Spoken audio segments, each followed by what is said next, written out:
Hi, my name's Nick Connor, and I'm going to be talking about something very close to me personally, which is mental health. That affects the police officers. So, in all the days' life, I feel like police officers have the hardest job because they go through so many different types of trauma-based scenarios slash high-stress scenarios and everything. That's a big trigger when it comes to mental health. And usually a lot of them happen.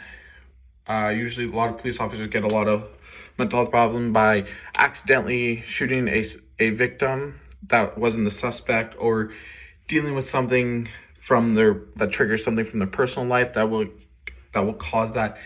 And a lot of them do not talk about it, which is a huge issue, because I feel like cops have the worst, because if they show that they're weak, then they're not going to be able to do their job, and then they're going to be put on administration leave to focus on their health.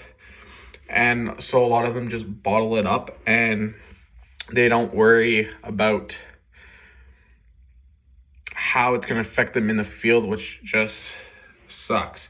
And especially today, you can go to Canada, you can go to the United States, you can go to Europe, you can go anywhere, and you can go talk to anyone, a retired police officer, a current one, or one that's going to become one, and you can ask them what would be the biggest struggle, and a lot of them would say mental health, which sucks, because personally I know what they're going through. And also I found out that they did a study, and they showed since 2018 more officers have killed themselves in the line of duty rather than committing suicide.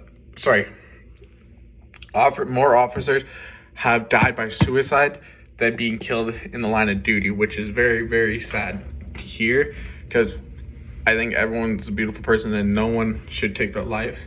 As well as the results showed, 17%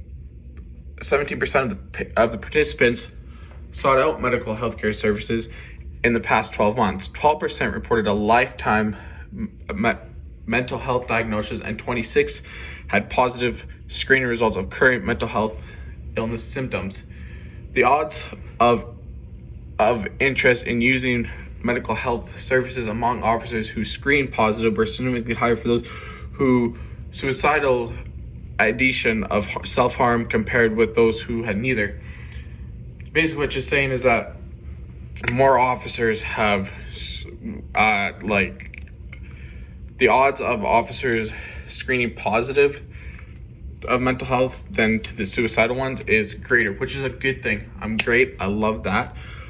But I think we're all towards hating the cops and the cops are basically under a microscope for every little thing they do. And I wish we weren't on them, because the cops go through a lot, and I think we should be able to understand what they're going through and be able to be there for them and to help them out. And I wish cops wouldn't bottle it up, because you never know. You might have one day be having a very crappy day, and the cop gets in a high tense situation and he's not thinking straight, and he can actually definitely kill someone, which that would make someone lose their life.